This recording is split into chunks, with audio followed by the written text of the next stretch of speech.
Hi, this is Jody Shirami. I am astropod_cast. This is the weekly astrology report. Welcome to this week's report. It is a very, very fast moving week. If we thought time was going by quickly now, it is completely going to blow your mind this week how quickly things are going to move. So, how's everyone doing this week? We've had a very active week. So many things have been happening. A lot of communication, a lot of peace talks, a lot of things happening. So, this is for the week of May 16th through the 23rd. This is the last week of Taurus season. So, this is a time of the crystal ball is what I'm calling this week. The crystal ball. So if you're not familiar with the crystal ball, it's when you can see the future. And that's where we're at right now. We're going to get a glimpse into the future. So we're going to talk about the Palladian stars today. There's 7 sisters that are light years away from Earth. But they occasionally show up, and they're showing up right now, and they're going to help us, according to Molly McCord, learn about who we are, so imprint from other lifetimes, from other planets we've lived on. And this is a big quantum leap. So, this is going to help our inner selves, our inner core, to remember who we are, why we're here, what we're doing here, and the reason that we want to be here on Earth, especially during this time. So it's really letting us understand that we are in a 3D world. And Molly McCord has a whole bunch of stuff on this on her YouTube page. You can watch that, Molly McCord. So basically, in my opinion, it's our souls are uploading information that we may have forgotten, and now we've found this information and we're looking at it. And so it's to help us find compassion and kindness for others, but especially for ourselves, so that we can lead and help other people. It's a crystal bridge, is how Molly McCord sees it. It's a crystal bridge that's going to help us travel through time and lifetimes and many, many seasons of our souls, and to be awakened so we can remember why we're here. And so this is a very intense time in terms of individually. Collectively, we're all going through something also.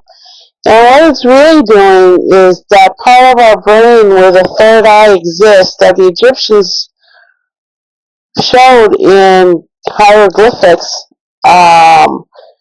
is really the evolutionary change. We're going back to remembering who we are before we were here on Earth.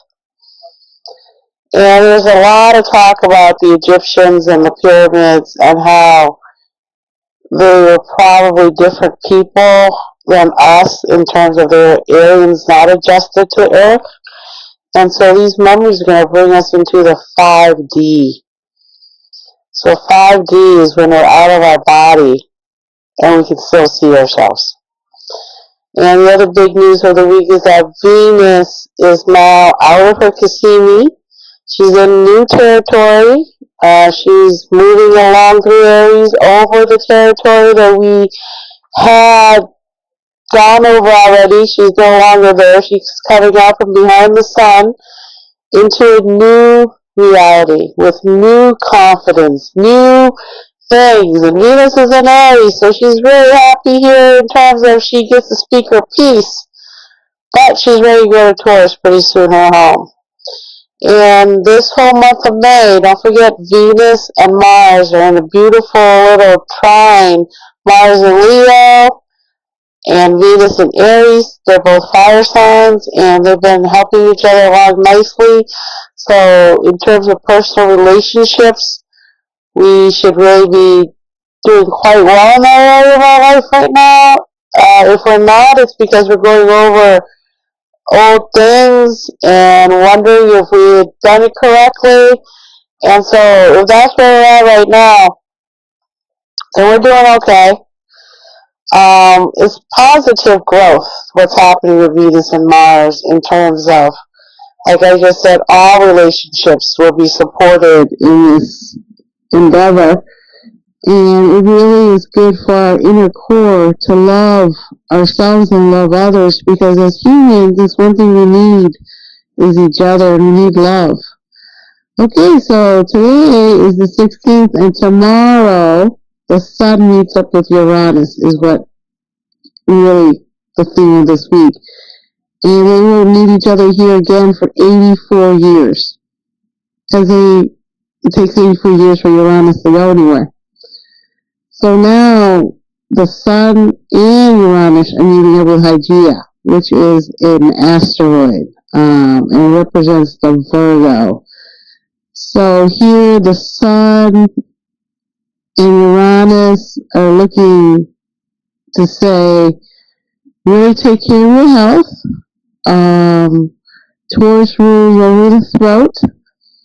Communications comes from the throat, and we're heading into Gemini season, so we want to be really ready for Gemini season to talk and engage with others. But again, this intense energy at the 27th degree of Taurus could cause earthquakes, and we've already had a few of those this past month. Now, on the 18th, which is Sunday, Jupiter, who's at 25 degrees of Gemini, is having a sextile to Chiron, the healing comet in Aries. And again, this is another self-healing time, a time for us to rest and look at ourselves. After the full moon on Monday, we're recharging up our energy. We're releasing and we're resting until the new moon. So really, the Sun in Taurus is about being grounded and focusing our minds on practical things for survival. But of course, Taurus loves luxury, so here you can also want luxurious things and, hire into, right?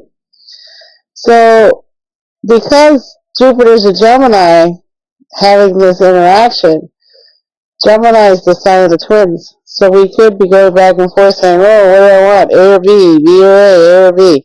And that's how it goes. And so with the Mars and Leo also squaring Mercury and Aries around the same time,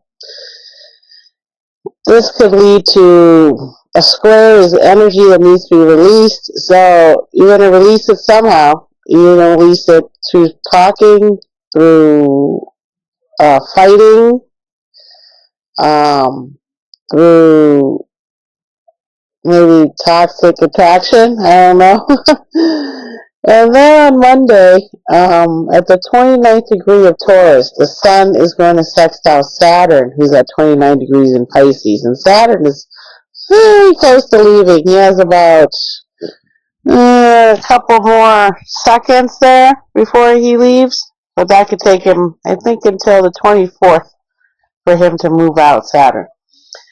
And also on the 20th, this Monday, 16, 17, 18, 19. Well, also on the 20th, the Sun at 2:54 p.m. Eastern Time moves into Gemini. And here we go. The time is moving along because now the Sun's there and Jupiter's there, getting ready to move out. So we are now really in the future in terms of Saturn and Neptune are moving forward, and Saturn's going to re-enter here. And when that happens, structure is going to come to what we've been talking about. Structure and how do we make our dreams come true? What is it we need to do? What are the practical steps? So right here, we're going to be trying to release our karma. Trying to understand how to heal ourselves, get rid of karma that maybe we carry through our lineage, because Saturn rules over that. Maybe we've been taking on familial negativity that we didn't make or deserve, so we can just release that now. This is a time to release that. Things are going to get really intense in terms of our emotional growth, our honesty to ourselves and to others. Can we look at ourselves and be honest with ourselves and change and still love ourselves knowing we've done wrong but we can be better? Because on the 22nd, there's going to be a resurgence of positivity with the Jupiter. So let's go to what when you want to heal yourself, I always think of healing myself as looking into what stops me from moving forward in some dream I might have. What stops me from doing that? One of my dreams of having children, I was scared about that. I didn't want to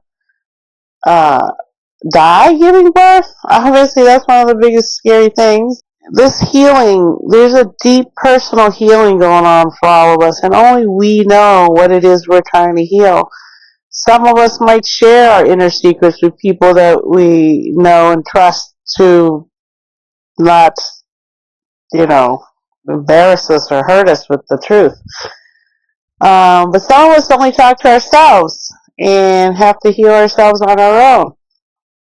And a lot of times you can do that through art, through poetry, which is my medium of choice, is poetry. I love words. I've studied the English language in college. I'm really into the language of how we communicate, and computers is one of the biggest ways to communicate right now. And so really this week, why I'm calling it the crystal ball is because of Molly McCord calling the Seven Sisters of Palladium stars as a crystal bridge that she sees.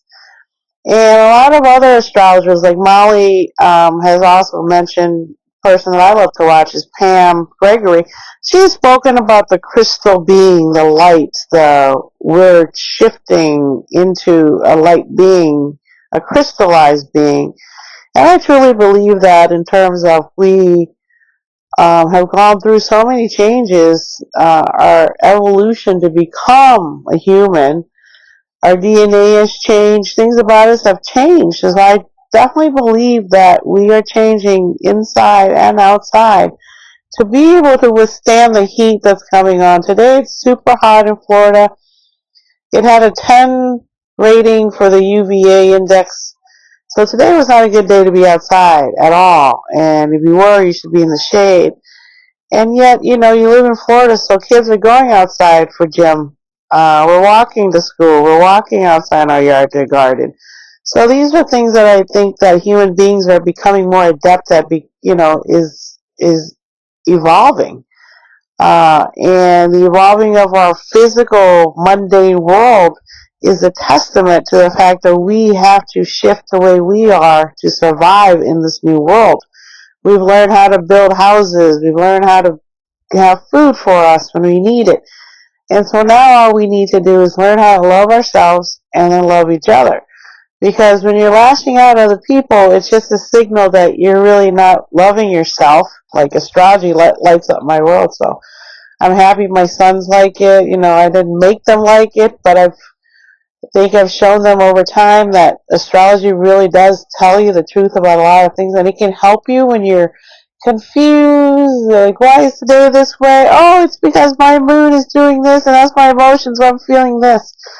So I see what's happening with Uranus, because Uranus is the shock jock, is the person that is futuristic, is the least emotional of all the signs.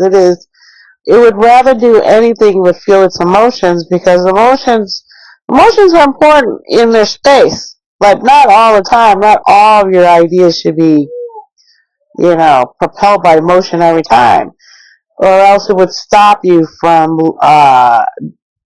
cutting up a cadaver and looking to see inside where the heart's located, where the lungs, what's in there, what's going on with our bodies. So a lot of these things have to be cold, non-emotional things, like a robot. So we are in the age of Aquarius. Well, we're beginning the age of Aquarius. It's probably take 100 years to really get it going. But the fact that we are beginning it, and we all have a reason that our soul wants to be here, so we can see the new age that we started maybe 100 years ago, and now we want to see what it's about, or maybe we were here 1,000 years ago, maybe we were here 1,000, 2,000 years ago. Every 1,000 years we come back, or every 100 years, or whatever it is that our soul wants to do.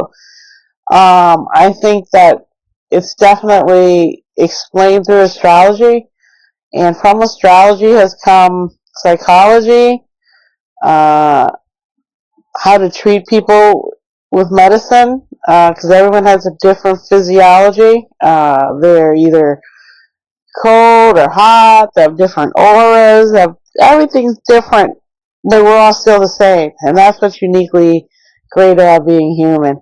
So thank you for being here this week. I'm inside the house today. I'm in my office because, again, it is so hot out. My sons are out there swimming and they're in the pool, but I'm not in the pool and I can't really be out in the pool recording.